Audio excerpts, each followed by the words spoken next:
আমার পিছনে আপনারা যে সিঁড়িটা দেখতে পাচ্ছেন, এই যে এই সিঁড়িটা, তো এই সিঁড়িটা আমি আপনাদের আজকে দুইটা জিনিস দেখাবো।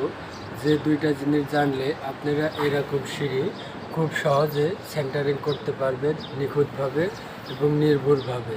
তো আজকের এই ভিডিওটা একটু মনোযোগ সহকারে সম্পূর্ণটা দেখবেন, তাহলে একটি সিঁড়ি সেন্টারিং করতে যে দুইটা জিনিস আপনাকে জানতে হবে, সেই দুইটা জিনিস সম্পর্কে আপনি ডিটেলসে জানতে পারবেন। তো চলুন আর দেরি না করে আমরা আমাদের মূল ভিডিও যেটা সেটা শুরু করি। প্রথম জিনিস যেটা সেটা হচ্ছে আপনার এই যে সিঁড়ির চৌকিটা দেখতে পাচ্ছেন, এই চৌকিটা আপনাকে সঠিকভাবে সেন্টারিং করতে হবে। তো এই চৌকিটা আপনি সঠিকভাবে সেন্টারিং করতে গেলে কি করবেন, এই চৌকিটা আপনাকে সঠিকভাবে সেন্টারিং করতে গেলে জিনিসটা করতে হবে, এটা হচ্ছে আমাদের নিচের চৌকি।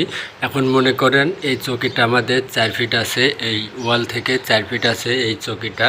তো সেক্ষেত্রে আপনাদের এই চৌকিটা আপনার এই ধাপের কাছে সেন্টারিং করতে হবে 3 ফিট। মানে এখান থেকে আপনাকে এই যে প্রথম ধাপ, এই প্রথম ধাপ থেকে আপনাকে 12 ইঞ্চি বাদ রাখতে হবে। বাদ রেখে কিন্তু আপনাকে সেন্টারিংটা করতে হবে। এমনটা আপনারা এখানে দেখতে পাচ্ছেন, এই কাঠটা দেখুন, আমাদের নিচের যে চৌকিটা আপনারা দেখতে পাচ্ছেন যেটা প্রথম ধাপ, সেই ধাপের থেকে কিন্তু আমাদের এই যে লাইন কাটটা, এই লাইন কাটটা কিন্তু 12 ইঞ্চির ভিতরে আছে।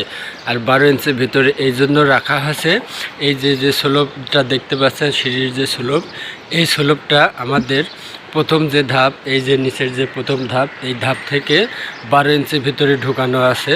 এখন আমাদের যখন প্রথম এই ধাপ মারব, তখন আমাদের এই কাঠ থেকে এদিকে আরও 12 ইঞ্চি আগায় আসবে। এটাই হচ্ছে আপনার চৌকি শাটারিং করার সবথেকে বেটার উপায় এবং সহজ একটা উপায়, নিখুঁতভাবে করতে পারবেন। আর ধাপের ক্ষেত্রে কতটুকু জায়গা লাগবে এবং কিভাবে রাখবেন সেটা আমি আপনাদের দেখাই। এখন এখানে নিচে দেখুন, এইটা আমাদের কিন্তু প্রথম ধাপ, আর এই ধাপ সোজাই কিন্তু আমাদের এখানে একটা ধাপ হবে নিচের ধাপটা। আর এই ধাপ সহ কিন্তু আমাদের এই সিঁড়িতে মোট ধাপ হবে 10টা। আর 10টা ধাপে কিন্তু আপনাকে জায়গা লাগে 100 ইঞ্চি। আর যখন আপনারা এই সিঁড়িটা শাটারিং করতে যাবেন, তখন যদি আপনারা 100 ইঞ্চি ধাপের জায়গা রেখে চৌকি আপনার যে মাপ হয় সেই মাপ রেখে কিন্তু আপনারা সিঁড়ি সেন্টারিং কখনো করতে পারবেন না। তাহলে সেই ক্ষেত্রে কী করতে হবে, আপনাকে এই যে প্রথম ধাপটা আমি এখানে আপনাদের দেখালাম প্রথম ধাপ, তো আমি আপনাদের একটু সহজভাবে বোঝাই। এই নিচে থেকে আমরা ওয়ালের উপরে একটা দাগ দিই, এই যে দেখতে পাচ্ছেন এটা মনে করুন আমাদের সিঁড়ির প্রথম ধাপ, এই দাগটা প্রথম ধাপ। এখন এখান থেকে আমাদের এই ওয়ালের উপর দিয়ে আমাদের এই যে চৌকি দেখতে পাচ্ছেন, এই চৌকি পর্যন্ত আমাদের 10টা ধাপ হবে, এই পর্যন্ত 10টা ধাপ। এবং এই যে ধাপটা দিলাম আমি এখানে, এই ধাপটা সহ কিন্তু আমাদের 10টা ধাপ হবে। আর এই ধাপটা সহ কিন্তু আমাদের জায়গা লাগবে 100 ইঞ্চি। তো এখন যদি 100 ইঞ্চি জায়গা রেখে আমি এই স্লোপটা, এই চৌকিটা করি, তাহলে কিন্তু হবে না। আমাদের এই যে চৌকির যে প্রথম ধাপ হবে, এই ধাপটা বাদ রেখে কিন্তু আমাদের হিসাব করতে হবে 9টা ধাপের। তো 9টা ধাপে আমাদের কিন্তু জায়গা লাগবে 90 ইঞ্চি।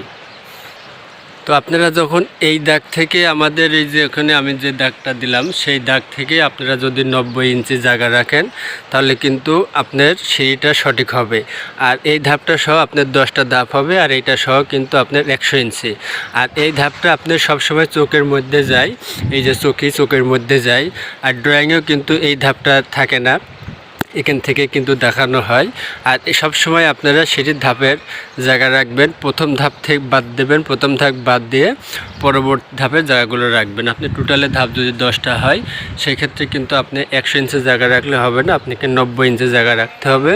চোখের উপর ধাপ সহ হবে 100 ইঞ্চি। এটাই হচ্ছে সিঁড়ির ধাপ রাখার নিয়ম। দ্বিতীয় জিনিস যেটা, সেটা আমি আপনাদের দেখাবো। এই জিনিসটা জানলে আর আমি যেটা দেখালাম, এটা যদি আপনারা সঠিকভাবে বুঝে কাজ করেন, তাহলে কিন্তু আপনাদের সিঁড়ি সেন্টারিংয়ে কোনো সমস্যা হবে না। আর দ্বিতীয় জিনিসটা হচ্ছে এই যে শর্ট কলম, এই শর্ট কলমটা কিন্তু আপনাকে সবসময় সঠিকভাবে ঢালাই করতে হবে। এখন আমাদের যে শর্ট কলমটা এখানে ঢালাই করা দেখছেন 4.5 ফিট, আমাদের এইটার উপরে ঢালাই হবে 6 ইঞ্চি। এই 6 ইঞ্চি দিয়ে কিন্তু আমাদের কলমটা 5 ফিট ফুলফিল হবে। এবং উপরে যখন আমরা এই শর্ট কলম করব, তখনও কিন্তু আমরা পুরাপুরি। যদি কনসিল ছাদ হয় তাহলে আমরা 4.5 ফিট ঢালবো, আর যদি আমাদের বিম ছাদ হয় সেক্ষেত্রে আমাদের বিমের যে জায়গাটা আছে সেই জায়গাটা বাদ রেখে কিন্তু আমাদের এই কলমগুলো ঢালতে হবে। এই যে বড় কলম দেখতেছেন, এই বড় কলমের মাপে তখন আমাদের এই শর্ট কলমটা ঢালাই করতে হবে। এখন বিষয় হচ্ছে যে এই কলমটা কিভাবে আপনারা ঢালবেন। এই কলমটা ঢালবেন আপনার এই যে নিচে যে ছাদ দেখছেন, এই ছাদ থেকে আমাদের এই কলমের উপরে যে ছাদটা হবে সেই ছাদের আমাদের এখানকার হাইট হবে 10 ফিট। তো এই 10 ফিটে আপনি অর্ধেক করলে 5 ফিট হয়, তো সেক্ষেত্রে কিন্তু এই কলমটা 5 ফিট হয়। আর এই 5 ফিটের জায়গায় আমরা যেহেতু এই ল্যান্ডিং ঢালাই করি 6 ইঞ্চি আর এইটা ঢালাই করি 4.5 ফিট, যার কারণে কিন্তু আমাদের এই 4.5 ফিট আর এই 6 ইঞ্চি দিয়ে 5 ফিট ফুলফিল হয়। এটা হচ্ছে আপনাদের শর্ট কলম ঢালাইয়ের নিয়ম। শর্ট কলম ঢালাইয়ের নিয়ম এটাই। আর আরেকটা জিনিস আপনাকে খেয়াল করতে হবে, শর্ট কলম আপনার এই যে নিচের ছাদ, এই নিচের ছাদের থেকে আপনার উপরের ছাদের হাইট কত দূর হবে সেই হাইট অনুযায়ী কিন্তু আপনাকে শর্ট কলম ঢালতে হবে।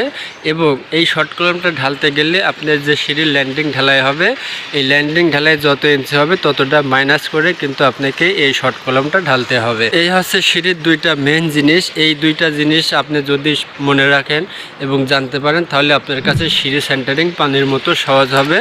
আশা করি বুঝতে পারছেন। পরবর্তী ভিডিও সিঁড়ির রড বাঁধা এবং সিঁড়ির ধাপ মারা খুব সহজে কীভাবে করবেন সেটা ইন ডিটেলসে আমি আপনাদের দেখাবো।